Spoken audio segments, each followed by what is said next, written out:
Job లేక ఇబ్బంది పడుతున్నారా? అయితే మెడికల్ కోడింగ్ మీకు మంచి ఆప్షన్. వెంటనే కాల్ చేసి కోర్సులో జాయిన్ అవ్వండి.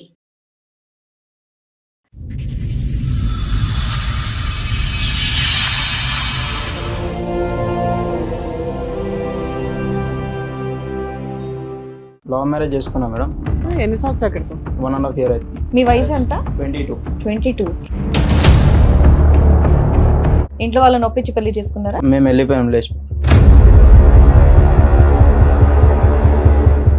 2 years love, 1.5 year marriage life. 19 years కి లవ్ స్టార్ట్ చేశాడు కుర్రాడు. ఎక్కడ పెళ్లి చేసుకున్నారు మీరు? గుడి దగ్గర. ఊళ్ళో మీరిద్దరు తాళి కట్టేసుకున్నారా? అయితే స్కూల్ బోనోఫైడ్ తీసుకొచ్చి అమ్మాయికి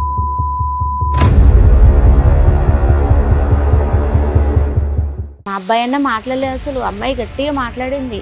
నువ్వు గోలు ఇచ్చేస్తావు అమ్మ మీ ఇంటికి అంటే ఇట్లా నేను పోను, మా మమ్మీ మంచిది కాదు, నేను వెళ్ళానంటే వెళ్ళనంటుంది. ఇప్పుడు ఆయన మీద కిడ్నాప్ కేసు, రేప్ కేసు కింద పెట్టేది అనమాట. అమ్మాయి కావాలా నీకు? అమ్మాయి వస్తా అంటే తీసుకుంటా సార్. రాను అంటే ఆటో నడుపుతున్నాడు, 10th standard అమ్మాయిని పటాయించాడు. ఇతను చదువు కాస్త కోవిడ్ టైంలో ఆగిపోయింది. అన్ని మీ అబ్బాయికి స్పీడే. ఇప్పుడు ఎలాంటి కేసులు అవేనా? చిన్న చిత్తక కేసెస్, చాలా పెద్ద కేసెస్. ఒక మైనర్ అమ్మాయి వచ్చి లవ్ చేశాను నువ్వు లేకపోతే బతకలేనంటే అసలు అట్లాంటి ఎవిడెన్స్లు ఇవ్వద్దు. మైనర్ అమ్మాయిలంటే చూడకండి ఫస్ట్ దయచేసి. ఎంత కోటేశ్వరుడైనా ఆ లీగాలిటీ తట్టుకోవడం మీ వల్ల కాదు. నమస్తే. సుమన్ టీవీ సమర్పిస్తున్న పద్మవ్యూహం కార్యక్రమానికి స్వాగతం. మరి ఈ కార్యక్రమంలో మనతో పాటు ఉన్నారు ప్రముఖ హైకోర్టు అడ్వకేట్ రమ్యాకుల గారు. నమస్తే మేడం. నమస్తే అండి. ప్రముఖ సైకియాట్రిస్ట్ డాక్టర్ కళ్యాణ్ చక్రవర్తి గారు. నమస్తే సార్. నమస్తే madam. Sir, madam. Madam Suresh గారు ఆయన సమస్య చెప్పుకోవడానికి ఇక్కడి వరకు వచ్చారు. ఆయన సమస్య ఏంటో అడిగి తెలుసుకుంటారు. సురేష్ గారు ఎక్కడి నుంచి వస్తున్నారు? మేము బాలాపురం. బాలాపూర్ నుంచి. మీతో పాటు వచ్చిన వాళ్ళు మమ్మీ. ఏం చేస్తూ ఉంటారు మీరు? నేను ఆటో నడిపిస్తున్నాను. ఎంతవరకు చదువుకున్నారు? 10th వరకు. ఎందుకు కంటిన్యూ చేయలేదు? అంటే అప్పుడు లాక్డౌన్ వచ్చింది, అట్లా ఆపేసి వర్క్ చేసి. 10th పాస్ అయిపోయావు లాక్డౌన్ లో? తర్వాత రాసిన 10th. సో అప్పటి 15 అంటే ఇప్పుడు నీకు 21 అంతేనా వయసు? 22. 22. చెప్పమ్మా, ఇక్కడ వరకు దేనికి వచ్చావు, ఏంటి సమస్య? లవ్ మ్యారేజ్ చేసుకున్నా మేడం. మ్యారేజ్ కూడా అయిపోయిందా? ఎన్ని సంవత్సరాల క్రితం? 1.5 year అవుతుంది. ఓహో. మీ వయసు ఎంత? 22. 22. అప్పుడే లవ్ మ్యారేజ్. నువ్వు ఆటో నడిపిస్తున్నావా? అమ్మాయి ఎలా పరిచయం అయింది? అంటే మేము ఉన్న ఏరియాలోనే ఉంటుండే ఇంతకు ముందు. ఇంట్లో వాళ్ళని ఒప్పించి పెళ్లి చేసుకున్నారా? లేదు, మేము వెళ్ళిపోయాం లేచి. మీరు ఎంతమంది? ఒక్కడే కొడుకు. మరి మీ అమ్మకి చెప్పి ఒప్పించుకోవచ్చు కదా, అంటే పారిపోయి చేసుకోవాల్సినంత అవసరం ఏముంది? మీ అమ్మ వాళ్ళ సైడ్ ఒప్పుకోలేదా? మీ ఇంట్లో వాళ్ళు ఒప్పుకున్నారా? లేదు. మీ నాన్నగారు ఏం చేస్తారు? నాన్న ఎక్స్పైర్ అయిపోయి. ఉన్నది అమ్మ ఒక్కటే. నువ్వు ఒక్కగాని ఒక కొడుకు పెళ్లి చూడాలని అనుకుంటది కదా, నువ్వు ఎవరిని తీసుకొచ్చినా చేస్తది కదా, ఎందుకు చెప్పలే ఆవిడకి? చెప్పుంటే కనుక చేసుండేదాను అమ్మ, నువ్వు దగ్గరుండి అంటే సరే ఒక్కడే కదా అన్నట్టు చేసుండేదానుగా. మరి ఇలా పారిపోయే స్టేజ్ వస్తుందని నువ్వు కూడా అనుకోలేగా? అట్లా ఉన్నారని ఇట్లా నాకు తెలియదు. అసలు అమ్మాయి ఎవరో తెలుసా? తెలిసిన అమ్మాయి కాదా? అమ్మాయిని ఎప్పుడైనా చూసిందా మీ అమ్మ? లేదు, అంతకుముందు చూడలే. అంతకుముందు మీకు ఎంత లవ్ పెళ్లి చేసుకోవడానికి? 2 years నుండి. 2 years love, 1.5 year marriage life. 19 years కి లవ్ స్టార్ట్ చేశాడు కుర్రాడు. ఎక్కడ పెళ్లి చేసుకున్నారు మీ ఇక్కడ ఇద్దరు? బాలాపూర్లోనే విలేజ్ లో, గుడి దగ్గర. ఊళ్ళో మీరిద్దరు తాళి కట్టేసుకున్నారా? పంతులు ఎవరైనా ఉన్నారా? ఎవరు లేరా? ఏం లేకుండా. ఫొటోస్ ఉన్నాయా? అవి లేవా? ఉన్నాయి ఫొటోస్. చేసుకున్నారు. తర్వాత ఇంటికి తీసుకెళ్ళావా? 1 day తర్వాత అమ్మ దగ్గరికి తీసుకెళ్ళు. ఆ 1 day ఎక్కడున్నారేంటి? మా పెద్దనాన్న వాళ్ళ ఇంటి దగ్గర ఉంది. పెద్దనాన్నకు తెలుసా? తెలుసు. పెద్దనాన్న ఏమనలేదు. ఆ అమ్మాయి వాళ్ళ ఇంట్లో ఏంటి పరిస్థితి? అమ్మాయి వాళ్ళ ఇంట్లో అంటే మదర్ కొంచెం వేరే ఆమె. ఓకే, ఒప్పుకోకపోవచ్చు అని మీ భయం. ఈ అమ్మాయిని నమ్మావా నువ్వు? ఓకే, నాతో జీవితకాలం ఉంటది అని. అట్లానే తీసుకెళ్ళాం మేడం. మీ అమ్మ ఒప్పుకుందా తీసుకెళ్ళినాక? మాట్లాడుకున్నాం మేడం, మాట్లాడినాక ఒప్పుకుంది. ఇంటికి ఇట్లా వెళ్ళాం. వెళ్ళి అక్కడ ఆవిడ దగ్గర ఎంతకాలం ఉన్నారు? 1 day ఉన్నాం అక్కడ. ఇట్లా అక్కడ నుండి మళ్ళీ పెద్దనాన్న వాళ్ళ ఇంటికి వెళ్తుంటే PS వాళ్ళు పోలీస్ వాళ్ళు పట్టుకోరు. ఏది వాళ్ళ అమ్మోళ్ళు కేసు వేసారు? ఓకే. చదివినాక PS. అమ్మాయి వయసు ఎంత? అమ్మాయికి 21. నీ వయసే? ఓకే. అయితే స్కూల్ బోనోఫైడ్ తీసుకొచ్చి అమ్మాయికి 15 అని చెప్పి కేసు పెట్టారు. 15 కి 21 కి ఎంత తేడా ఉందో తెలుసా? ఇప్పుడు 15 పెళ్ళప్పుడు 15. ఈ పిల్లడు 20, అమ్మాయి 15 అండి. తెలిసిపోవట్లా. తర్వాత ఏమైందమ్మా? ఇంకా వాళ్ళ PS లో వాళ్ళ మమ్మీ మాట్లాడింది, చేస్తా మ్యారేజ్ చేస్తా అన్నది. దాని తర్వాత ఇంకా వాళ్ళు ఏం మాట్లాడలేదు నాతో. అమ్మాయిని తీసుకెళ్లిపోయారా? వాళ్ళు తీసుకెళ్లిపోయారు. అమ్మాయి వెళ్ళిపోయిందా? వెళ్ళిపోయింది. సో ఇప్పుడు అమ్మాయి వయసు 16.5, 16.5. మళ్ళీ మిమ్మల్ని కలపాడు అంటావు మమ్మల్ని. వాళ్ళు ఏమైనా కేసులు పెట్టారా మీ మీద? కేసే ఉంది మేడం.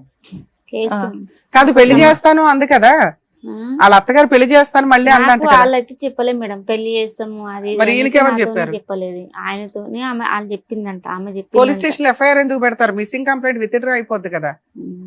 అవలేదా? ఏం కేసు ఉంది? ఇప్పుడు ఆయన మీద కిడ్నాప్ కేసు, రేప్ కేసు కింద పెట్టారు అనమాట. ఎఫ్ఐఆర్ కాపీలు ఆ రోజు ఏమైనా అమ్మాయి ఆ, గట్టిగా ఉన్నాయి. మాట్లాడేది, మా అబ్బాయి అన్న మాట్లాడలేదు అసలు. అమ్మాయి గట్టిగా మాట్లాడింది, నువ్వు గోలిచ్చేస్తావు అమ్మ మీ ఇంటికి అంటే ఇట్లా నేను పోను, మా మమ్మీ మంచిది కాదు, నేను వెళ్ళనంటే వెళ్ళనంటుంది. గట్టిగా మా అబ్బాయి అన్న మాట్లాడతలేడు, ఆమె అంత గట్టిగా మాట్లాడుతుంది. అంటే ఇక్కడే ఉంటాను, భర్తతోనే ఆ, ఉంటాను అని అంటది. అంటుంది. ఇప్పుడు ఫోన్ లో మాట్లాడుతుందా లేదా? మీ ఇద్దరి ఏం మధ్యన లేదు. కమ్యూనికేషన్ లేదు, ఏమీ లేదు. వాళ్ళు ఉన్న చోటే ఉన్నారా? అక్కడి నుంచి ఇల్లు మారిపోయారా? అక్కడ నుండి వేరే దగ్గరికి వచ్చారు మళ్ళా. వాళ్ళు మారిపోయారా, మీరు మారిపోయారు? మీరేం మీరు అక్కడే ఉన్నారు. మేము అక్కడే ఉన్నాం. వాళ్ళ నాన్న ఏం చేస్తాడు నాన్న? వాళ్ళ నాన్న ఇట్లా ఎక్స్పైర్ అయిపోయింది. తండ్రి లేడు. లేడు. అన్నదమ్ములలోనే ఒక తమ్ముడు. సో అమ్మాయి 10th రాసే టైంకి నువ్వు పెళ్లి చేసుకున్నావు అంతే కదా? ఉమ్. 10th అమ్మాయిని పెళ్లి చేసుకున్నావు. ఇప్పుడు మీరు మాట్లాడి 1.5 year అవుతుందా? ఆ. అసలు Last కాంటాక్ట్ లో అదే. లేదు. ఏం ఇప్పుడు ఏంటి నీకు ఈ కేసు గురించి ఒకటి కాకుండా ఇప్పుడు ఆ అమ్మాయిని కూడా కలపాలనా? అమ్మాయి కావాలా నీకు? అమ్మాయి వస్తా అంటే తీసుకుంటా సార్. అట్లా రాను అంటే రానంటే కేసు కేసు మాఫీ విత్డ్రా అవుతుంది. చేయించాలా? మాకు చేపించేసేయాలి. మామూలు కేసు అదేమన్నా? మీరు అడ్వకేట్ ని పెట్టుకున్నారా? పెట్టుకోలే మేడం, మేము ఈయన ఇడిపించుకొచ్చినప్పుడు అయితే పెట్టుకున్నారు. ఆ. తర్వాత కేసు ఫైట్ చేయడానికి లాయర్ ని పెట్టుకోలేదా? మొన్ననే వచ్చి మళ్ళీ పేపర్స్ వచ్చినాయి. ఇంకా టైం ఉంది. 31 తారీఖు వచ్చినాయి ఆయన. సరే. సో మీరు మీ ఉద్దేశం ఏంటంటే అమ్మాయి వస్తే కాపురం చేస్తాం, పెళ్లి కంటిన్యూ చేస్తాం, లేకపోతే విడాకులు ఇప్పించేసి ఈ కేసు కూడా లేకుండా చెయ్యండి అని. వాళ్ళు ఏమైనా డిమాండ్ చేశారా? 5 lakhs అడిగారు మేము. 5 లక్షలు అడుగుతున్నారా? మేము ఏం మా దగ్గర అయితే ఏం లేదు మేడం. అంటే 5 లక్షలు ఇచ్చిన తర్వాత నేను ఒక్క- కేసు విత్డ్రా చేసుకుని నీతో కాపురం చేస్తా? ఏం లేదు కేసు సార్, విత్డ్రా ఇంకా చేసుకుని విడాకులు, ఇంకా అంతే వీళ్ళ దృష్టిలో. జైలుకి వెళ్ళాడు ఈ కేసులో. ఆ, ఎన్ని రోజులు వెళ్ళాడు? 37 days ఉన్నా మేడం రిమాండ్. షూరిటీస్ ఎంత కట్టావు అమౌంట్? 50,000 మళ్ళా వేరే వాళ్ళు లాయర్లు ఉంటారంట కదా, వాళ్ళకు 20,000 చేసినాం. వస్తే అమ్మాయి కాపురానికి రావాలి, సరే. లేకపోతే కేసు తీసేయాలి ఆ. అంతే. ఏంటమ్మా ఏదో అంటున్నారు? గదే ఇక ఏదన్నా ఒకటి చేస్తే మేము ఏమన్నా చేయటం ఏంటమ్మా? చేయకుండా ఉండాలి ఆ అబ్బాయి. ఒక అట్లీస్ట్ చెప్పాలి కదమ్మా అమ్మా, మినిమం. మా ఆ మా రోజుల్లో షోలు ఉంటే- వింటున్నారా? మైనర్ అమ్మాయిల్ని టచ్ చేయొద్దు మొర్రో అని 100 సార్లు మొత్తుకుంటున్నాం.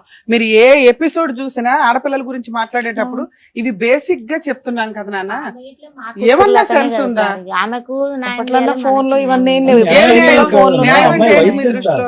మీరు అమ్మాయి వయసు మర్చిపోయారు ఇక్కడ. నాకైతే తెలియదు. నీకు తెలియనప్పుడు ముట్టుకోకూడదు. ఆటో నడుపుతున్నాడు, 10th స్టాండర్డ్ అమ్మాయిని పటాయించాడు. ఇతను చదువు కాస్త కోవిడ్ టైంలో ఆగిపోయింది. అదే టైంలో ఈ అమ్మాయిని ప్రేమించడం మొదలు పెట్టాడు. 1 year ఆగే పని పాటు లేకుండా. తెలియదు ఆ అమ్మాయి 10th కి వెళ్తుంది, పరీక్షలు రాసుకుని వస్తుంది. ఆ అమ్మాయి పరిచయం అయింది. పరిచయం అయ్యేటప్పటికి ఆలోచించద్దా? తెలియదు, అంత తెలియని కొడుకేం కాదు. ఆ అమ్మాయి కూడా మాట్లాడి ఉంటది. తెలిసి తెలియని వయసు కాబట్టి, మైనర్ కాబట్టి మనం ఇప్పుడు అంటానికి ఏమీ లేదు. ఐ లవ్ యూ అంటే ఐ లవ్ యూ అంది. పోనీ పెద్దలకన్నా వీళ్ళు తీసుకెళ్లే బుద్ధి జ్ఞానం ఉండాలిగా. మీ అబ్బాయి అయినా నీ దగ్గరికి వచ్చి అమ్మాయి ఇలా ప్రేమిస్తున్నాను, నువ్వు కాదు కూడదంటావా? ఇప్పుడే నువ్వు అన్నావు, ఉన్న ఒకే కొడుకండి, నేను కాదని ఎందుకంటానండి. ఒకప్పుడు దగ్గర అట్లీస్ట్ అప్పుడన్నా ఒక ఆలోచనకు వచ్చి ఉండేవాళ్ళేమో. పెద్దలు మాట్లాడుకుని, ఏమండి మా అమ్మాయి చదువు అవనియండి, మైనర్ అండి, ఇంకో 3-4 సంవత్సరాలు అవుతే కనుక మేజర్ అవుతుంది, అప్పుడు చట్టపరంగా మనం పెళ్లి చేయొచ్చు అనే ఆలోచన వచ్చి ఉండేదేమో. అన్ని మీ అబ్బాయికి స్పీడే. ఇప్పుడు ఎలాంటి కేసులు అవి? అవేనా చిన్న చిత్తక కేసెస్? చాలా పెద్ద కేసెస్. పాపం ఆల్రెడీ 35 days జైల్లో రిమాండ్ లో ఉన్నాడు. అంత సులువైనటువంటిది కాదమ్మా ఇది. కలిసి మళ్ళీ ప్రయాణం చేయడానికి ఒక ఆలోచన ఎక్కడవుతుంది? అప్పుడు మెచ్యూరిటీ లేనటువంటి ఆడపిల్ల ఇప్పుడు వయసు పెరిగినా కూడా, రేపొద్దున పెళ్లి చేసుకున్నా కూడా ఇలా జైల్లోకి వెళ్ళింది. ఫస్ట్ ఐ లవ్ యూ అని చెప్పి నువ్వు లేకుండా ఉండలేను అన్నటువంటి ఆడపిల్ల ఈ రోజు ఏమో వచ్చి మళ్ళీ నేను వచ్చి కాపురం చేస్తాను అని అంటే కనుక, ఆల్రెడీ వెళ్ళి శిక్ష అనుభవించి జైలు నుంచి బయటకు వచ్చే వ్యక్తి ఏ విధంగా కాపురం చేస్తాడు? అమ్మాయికి ఏముంటది నమ్మకం వాళ్ళిద్దరి మధ్యన? సో ఇది నా వరకు అయితే కనుక ఇది కంప్లీట్ గా తొందరపాటు చర్య. వాళ్ళ తల్లిదండ్రులకు ఎలా ఉంటది? తండ్రి లేనటువంటి బిడ్డ. ఈ అబ్బాయి చదువు చెడగొట్టుకున్నాడు, ఆ అమ్మాయి చదువును కూడా పాడు చేశాడుగా. ఓకే సరే, అక్కడతో ఆగింది. పోనీ ఇప్పటికైనా వాళ్ళు ఒక అవకాశం ఇస్తున్నారు. కొద్దిగా డబ్బులన్నా ఏదైనా మాట్లాడుకుంటే మా అబ్బాయి జీవితానికి ఒక కాపాడుకునేటటువంటి వాళ్ళు అవుతారు.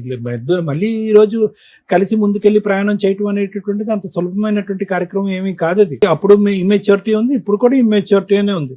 ఏ విధంగా స్వీకరిస్తాడు? ముందు నేను అందుగురించే మన దగ్గరకు వచ్చేటటువంటి చాలా యువతి యువకులకు మనం ఒకటే చెప్తున్నాం, ప్రేమించడం అనేటటువంటి చాలా సులభమైనటువంటి అంశం. ఐ లవ్ యూ అంటే ఐ లవ్ యూ. కొంతకాలం ప్రయాణం చేస్తారు, పెద్దలకు వాళ్ళకి కళ్ళు కప్పి అవి ఇవి కార్యక్రమాలు నడిపిస్తూ ఉంటారు. కానీ ఒక చోటుకు వచ్చిన తర్వాత అరే మనం చేసేటటువంటి తప్పేమో, మన ప్రేమ అనేటటువంటిది పెళ్లి రూపాన్ని దాల్చడానికి ఈ మెట్టు ఆ మెట్టు డిఫరెంట్ ఏమో, దీనికి పెద్దల అంగీకారం ఉండదేమో, ఒకప్పుడు పెద్దల్ని ఎదిరించి మనం పెళ్లి చేసుకుంటే తర్వాత వచ్చే సమస్యలు ఏంటో, దీనికి పెద్ద చదువులు సంజులు అక్కర్లేదు, మినిమం ఇంగితం మినిమం జ్ఞానం రావాలి. తెలీదా మీ అబ్బాయికి ఒక మైనర్ అమ్మాయిని చేసుకుంటే పరిణామాలు ఎలా ఉంటాయి? ఆ అమ్మాయి మాటలు నమ్మేశాడు, గుడ్డిగా బోల్తా పడ్డాడు. అరే నా తల్లి ఒకటే ఉంది, వెనక ముందు ఎవరు దిక్కు మొక్కు ఎవరు లేరు, అన్న తమ్ముళ్ళు ఎవరు లేరు, మా అమ్మ ఒక్కటే, ఏదన్నా నా మీద పడే ప్రభావం నా తల్లి మీద పడుతుందనే ముందస్తు జాగ్రత్త అవసరం లేదా? వాళ్ళకి రెండు కోపాలు ఉన్నాయి. ఒకటి ఆడపిల్ల చిన్నదనే ఒక కోపం ఉంది, రెండోది ఏంటంటే వయసులో పెద్ద అయినటువంటి ఈ అబ్బాయి ఆ అమ్మాయిని మాటల గారెడ్లు వేసి ఇంట్లోంచి పట్టుకెళ్ళిపోయి తీసుకెళ్లిపోయాడు. ఆఖరికి ఆ వీధిలో ఉండలేక, ఆ పరువుని తలెత్తుకోలేక వాళ్ళ ఆ వీధినే ఖాళీ చేసి ఉన్న ఇంట్లోని ఖాళీ చేసి వేరే చాటుకి వెళ్ళిపోయారు. వాళ్ళ మీద మామూలు పిడుగు పడిందా? చాలా పెద్ద పిడుగు పడింది వాళ్ళ జీవితాల మీద కూడా. మళ్ళీ ఇంకా పెళ్లి కావాల్సిన వాళ్ళు ఎంతమంది ఉన్నారో, తండ్రి లేనటువంటి ఒక వాతావరణం, ఒక బిడ్డను ఎంతో జాగ్రత్తగా కాపాడుకుంటూ వచ్చింది. నువ్వు చేసింది చిన్న పని ఏం కాదు సురేష్, చిన్న పని ఏమీ కాదు. ఈరోజు తలదించుకుని నేను శిక్ష అనుభవించానండి, బాధపడ్డాను నువ్వు అన్నా కూడా ఈరోజు మళ్ళీ నీ కళ్ళెదురుకుంటే ఒక అవకాశం ఉంది. వాళ్ళు ఒక ఆఫర్ ఇచ్చారు, లేదంటే పరుగు పోయినటువంటి మాకు ఈరోజు ఏదైనా అబ్బాయికి బుద్ధి రావాలి, అబ్బాయికి శిక్ష పడాలనే విధం కాకుండా ఒక ఫైనాన్షియల్ ఆఫర్ ఇచ్చారు. నాకు తెలియదు ఈ అంశాలు, ఇవన్నీ లీగల్ అంశాలు, మాట్లాడచ్చో కూడా లేదు నాకు తెలియదు. దానికి సంబంధించినటువంటి నెగోసియేషన్ ఏదన్నా పెద్దల సమక్షంలో లేదంటే లా సమక్షంలో మాట్లాడటానికి అవకాశం ఉందేమో ఆలోచించుకోండి. కొత్త జీవితాన్ని ప్రారంభించండి. మళ్ళీ ఆ అమ్మాయి వచ్చి రేపొద్దున పెళ్లి చేసుకుని ఇవన్నీ వర్కౌట్ అవుతాయో లేదో తెలియదు. ఆ అమ్మాయి మేజర్ అయిన తర్వాత కూడా మీరిద్దరు కలిసి ప్రయాణం చేయాలనుకున్నప్పుడు చేదు జ్ఞాపకాలు చాలా బాధగా ఉంటుంది. మళ్ళీ అది ఇంపాసిబుల్. అంతకు మించి నేను thank you sir. Madam, recent గా ఒక కేసులో అమ్మాయి హైఫై కాలేజీలో చదువుతుంది, 17 years. మళ్ళీ ఆ కాలేజీ ఏంటని అడగండి. ఈ రోజున మాక్సిమం కాలేజీలో చాలా కాలం నుంచి వింటున్నాం, బేసిక్ ఏవో డ్రగ్స్ కానీ లేకపోతే మత్తు కలిగేవేవో వాడుతున్నారు. పబ్స్ కల్చర్ అనేది చాలా ఇదైపోయింది. యాక్చువల్గా మైనర్స్కి కొంతమంది కదా అసలు మైనర్స్కి ఆల్కహాల్ ఇవ్వకూడదు. కొన్ని పబ్స్లో 16 years దాటిన వాళ్ళకి ఇవ్వడం అనేది ఇది కామన్గా నడుస్తూ వచ్చింది. ఆ అమ్మాయి రెగ్యులర్గా జిమ్కి వెళ్తుంది. ఆ జిమ్ ట్రైనర్ ఒక అతనితోటి ఫ్రెండ్షిప్. ఆ అబ్బాయికి 22 years 23 years. ఈ అమ్మాయి 17 years. ఈవిడే లవ్ చేసింది, ఈవిడే మీద పడింది, ఈవిడే ఎవ్రీడే నైట్ ఫోనులు చేసి అతన్ని బ్లాక్మెయిల్ చేసి ఎమోషనల్ బ్లాక్మెయిల్ చేస్తూ ఉంటుంది. నన్ను పెళ్లి చేసుకో, ఇక్కడికి రా, మన ఇద్దరం అక్కడ కలుద్దాం, పోయే రూమ్ బుక్ చేసుకుందాం. ఇంకేంది వీళ్ళు కంట్రోల్ చేసుకోలేక వీళ్ళు చేసే పని. ఒకరోజు ఆ అబ్బాయికి వెళ్ళటం కుదరకపోతే ఆ మత్తులో అమ్మాయి చేసిన పని పోలీసులకు ఫోన్ చేయడం, అలా వచ్చి అబ్బాయిని తీసుకెళ్లి అరెస్ట్ చేశారు. మొత్తుకొని చెప్తున్నాం, అమ్మాయి మైనర్ అయితే 18 years కూడా మైనరే, 18 కంప్లీట్ అయిపోయి 19లోకి రావాలి. అబ్బాయి మైనర్ కాబట్టి పోక్సో కేసు తప్పించుకోవడం కుదరదు. అబ్బాయి మేజర్ అయితే ఎలాగో తప్పించుకోవడం కుదరదు, మీకు తెలుసు. సో ఇలాంటి కేసుల్లో ఎలా ఉంటాయంటే, ఒక మైనర్ అమ్మాయి వచ్చి మీద పడినా కూడా మీరు ఆ సరౌండింగ్లో ఉండొద్దు. ఒక మైనర్ అమ్మాయి వచ్చి లవ్ చేశాను నువ్వు లేకపోతే బతకలేనంటే అసలు అట్లాంటి ఎవిడెన్స్లు ఇవ్వద్దు. మైనర్ అమ్మాయిలు ఇంకా చూడకండి ఫస్ట్ దయచేసి. ఎందుకంటే ఎంత కోటీశ్వరుడైనా ఆ లీగాలిటీ తట్టుకోవడం మీ వల్ల కాదు. ఇక్కడ వీళ్ళకున్న అమాయకత్వం, వీళ్ళకే కదా 90% జనాలకు ఉండే అమాయకత్వం ఏంటంటే, ఆ అమ్మాయే వచ్చిందండి, ఆ అమ్మాయే మాట్లాడిందండి, ఆ అమ్మాయే మా అబ్బాయిని లవ్ చేసిందండి, నేను లేపుకెళ్ళి పెళ్లి చేసుకోకపోతే సూసైడ్ చేసుకుంటానని బ్లాక్మెయిల్ చేసిందండి, ఇదిగోండి వాట్సాప్ రికార్డ్స్, వాట్సాప్ మెసేజ్లు. ఆ అమ్మాయే పోలీస్ స్టేషన్కి వచ్చి అవును నేను ఈ అబ్బాయితో లేచిపోయా, నాకు ఆ అబ్బాయి లేకపోతే చచ్చిపోతా అంటే అమ్మగారిని తీసుకెళ్ళి చైల్డ్ హోమ్లో వేస్తారు. అంతేగాని లీగాలిటీలో ఈయన్ని తప్పించటం కుదరదు. ఎంత టాప్ మోస్ట్ అడ్వకేట్స్ అయినా కానీ లాలో మైనర్ అమ్మాయిని టచ్ చేస్తే ఆ కేసు చాలా సీరియస్. అందులోనూ వీళ్ళ మధ్య ఫిజికల్ రిలేషన్ ఉంటే ఇంకా పెద్ద కేసు. అర్థమవుతుందా మీకు?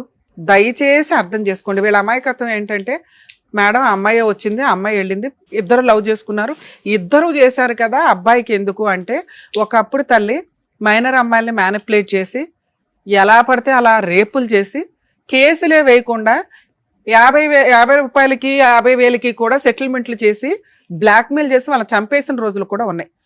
పెదరాయుడు పంచాయతీలు జరిగేవి. ఆ లా అంత స్ట్రిక్ట్ అయింది. అమ్మాయే వచ్చి పోలీస్ స్టేషన్లో మీ అబ్బాయికి ఫేవర్గా చెప్పినా ఈ కేసు సెటిల్ చేయడం కుదరదు. మీరు 5 లక్షలు కాదు 10 లక్షల కాంపెన్సేషన్ ఇవ్వడం కూడా దండగా. అర్థమవుతుందా? ఈ కేసుల్లో కాంప్రమైజ్ అనేదే లేదు. వీళ్ళిద్దరూ పెళ్లి చేసుకున్నా కాంప్రమైజ్ లేదు, మేజర్లు అయిపోయిన తర్వాత. అర్థమవుతుందా? కోర్టు యాక్సెప్ట్ చేయదు. లా ప్రకారం కోర్టు పని ఏంటంటే పనిష్మెంట్ ఇచ్చేయడమే. 37 days జైల్లో ఉన్నారు. కోర్టుకు కూడా హ్యూమనిటికల్ గ్రౌండ్. ఇప్పుడు మాకు కూడా అర్థమవుతుంది అరే పాపం ఇద్దరు చేసిన పని, వాళ్ళకి ఏజ్ గురించి తెలియదు, ఇలా చేయకూడదని తెలియదు. ఈయనేదో ఆట తోలుకుంటున్నాడు, ఆ పిల్లది ఈ పిల్ల, ఆ అబ్బాయికి 19 years ఏదో చెప్తున్నాడు నాకు స్టోరీ. కానీ అలాగే ఆ అమ్మాయి 15 ఏళ్లే.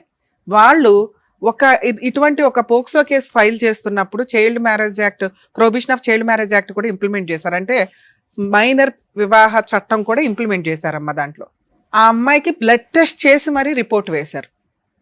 ఏజ్ అనేది ఆధార్ కార్డులో వీటిలోనే కాదు, డౌట్ వచ్చింది అనుకోండి మెడికల్గా బ్లడ్ టెస్ట్ చేస్తారు, ఏజ్ కన్ఫామ్ అయిపోద్ది, ఓ నెల అటు ఇటు తప్ప.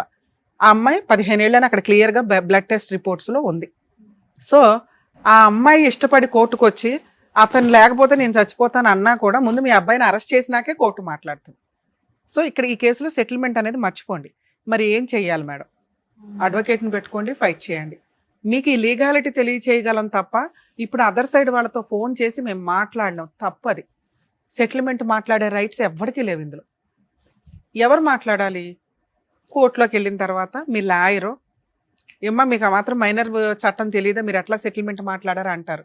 అక్కడ పెదరాయిళ్ళు ఒకప్పుడు చెట్ల కింద కూర్చొని చేసిన పంచాయతీ ఇప్పుడు మేము చేసినట్టు అవుతుంది. నువ్వు మమ్మల్ని నమ్మి వచ్చావు, లా తెలుసుకో. ఎవరైనా నీకేం చెప్తారు? ముందు వాళ్ళకి 5 లక్షలు ఇచ్చేస్తే మ్యాటర్ సెటిల్ అయిపోద్ది అంటే ఏ కేసు అన్నా కాంప్రమైజ్ ఉంటుంది కదా అని.